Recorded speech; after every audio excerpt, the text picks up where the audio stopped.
karaoke. Thanks for having me today. So I wanted to talk about what makes a company great. Is it the business model? Is it the technology? Is it the people?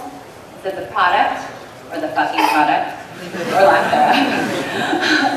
It's the people. As co-founder and president of Eventbrite, I focus my day and my life really on the people of Eventbrite. And I'm here today to tell you that it's not rocket science. It's easy to understand, but it's really difficult to get right. However, if you do it the hard way, the reward is retention, alignment, and company success. To date, Eventbrite has processed over $1 billion in gross ticket sales worldwide, and in just this year alone, we'll do $600 million. We're located in the heart of Soma, which is the emerging tech epicenter of Silicon Valley. These are some of our neighbors. It's never been harder to find or retain great talent than right here, right now.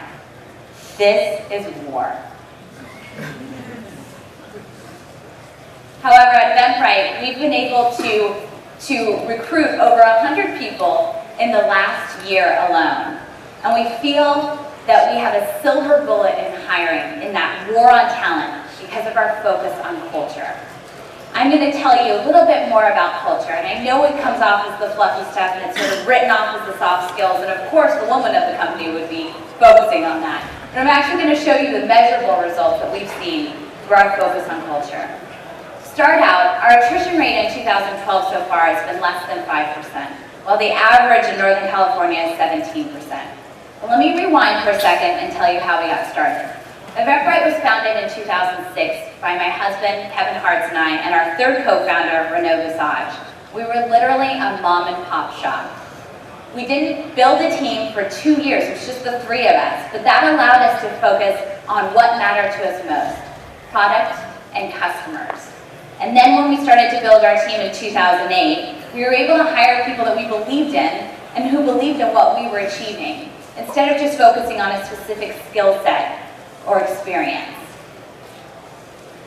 And in 2009, as a group of 30 people, we raised our first round of venture funding from Sequoia Capital. Now at that point, we knew exactly what we wanted to do and who we needed to hire to get there. And the plan called for us to triple in just less than a year. That idea both excited and scared the shit out of me. I spoke to our team, and there was that shared pervasive fear that through hypergrowth, we'd lose our identity and our culture would become something that we didn't intend it to be. It felt inevitable, really, but in that inevitability, I felt a challenge. I asked myself a question: what would happen if a founder of a company, if 1/3 of the founding team, someone who would live and die for this company, focused on people, not employees, and really not culture, but people? So I set out to do just that. During this time, we were going through a branding exercise at the company. We asked our customers how they would describe the service, and they projected back onto us our brand tenets. As I looked at this list, I had sort of an epiphany, because this list described our team.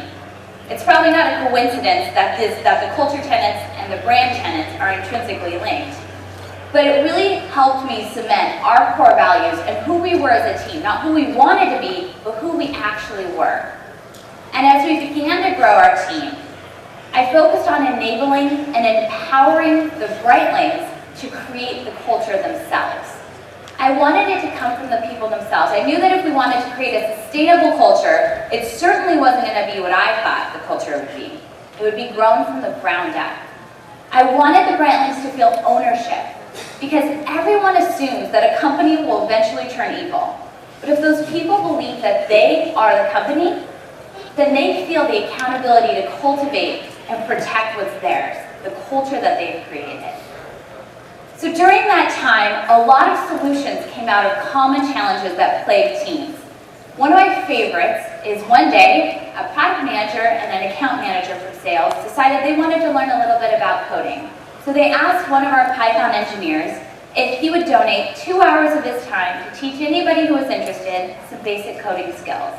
We were 100 people at the time, and that day, 70 people showed up.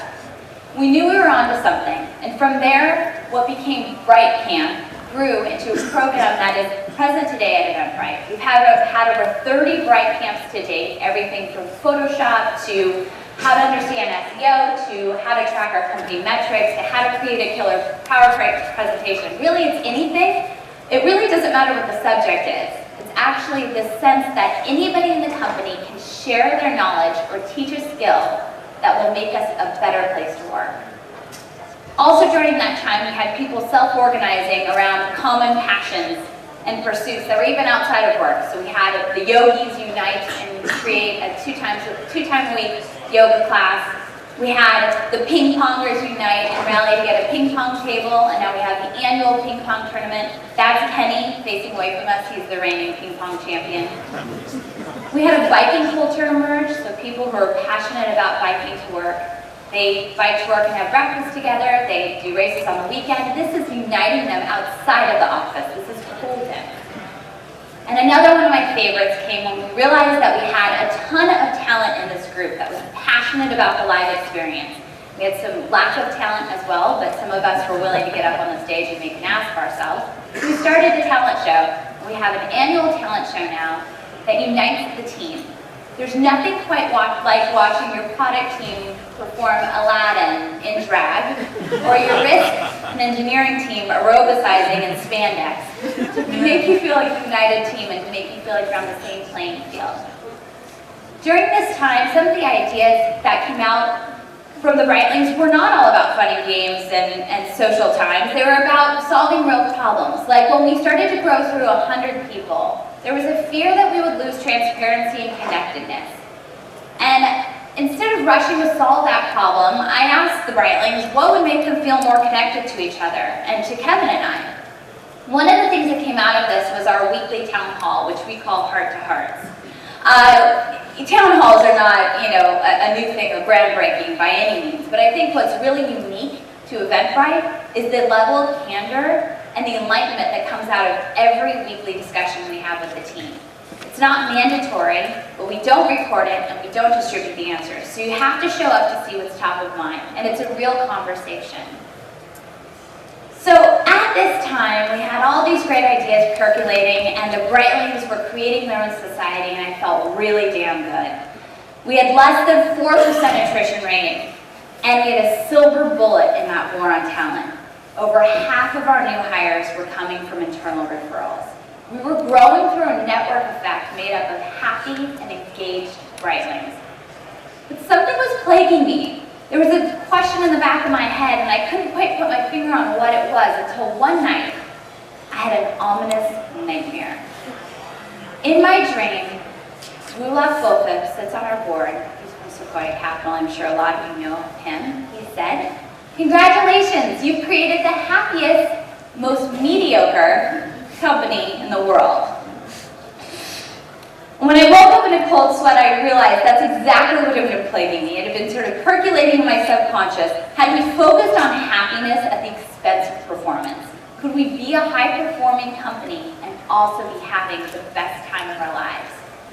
That really forced me to sort of scrap everything I've been thinking about and start from the ground up, adding a new layer to our culture. And this was going to be tricky because I think everybody in a company expects that this day will come, the day of reckoning, right? Performance reviews. But what I did, I started with hiring a killer head of HR. This is a person who is willing to throw away all preconceived notions and start at the ground up and start building something new.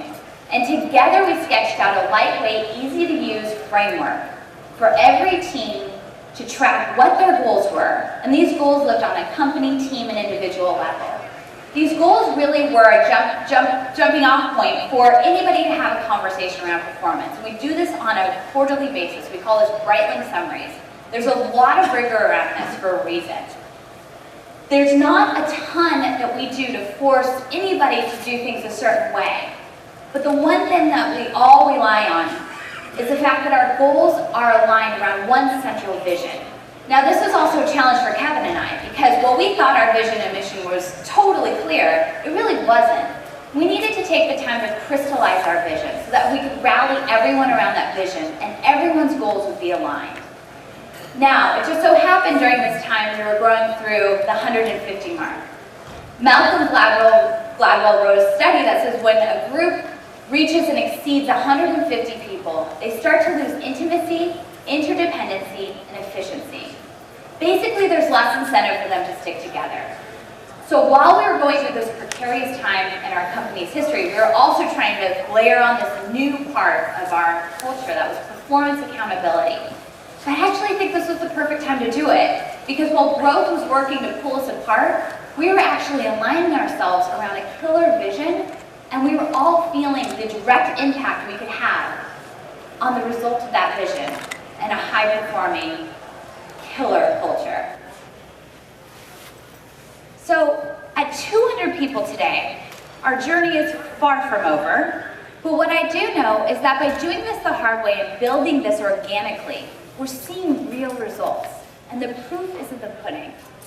This year alone, in the first half of this year, we've had less than 2% undesired attrition rate. So those are people that we didn't want to see leave the company. Well, that Northern California average is 11%. The really exciting part is in the output.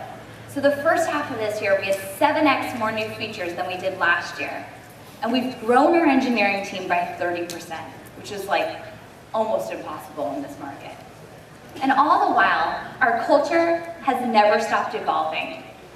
The latest to our sort of society at Eventbrite is called Bright Minds University, and this is a way for anybody to cultivate their leadership skills, learn something about another team. It's basically an internal learning and development concept, but it's grown internally, so it feels organic and it feels real.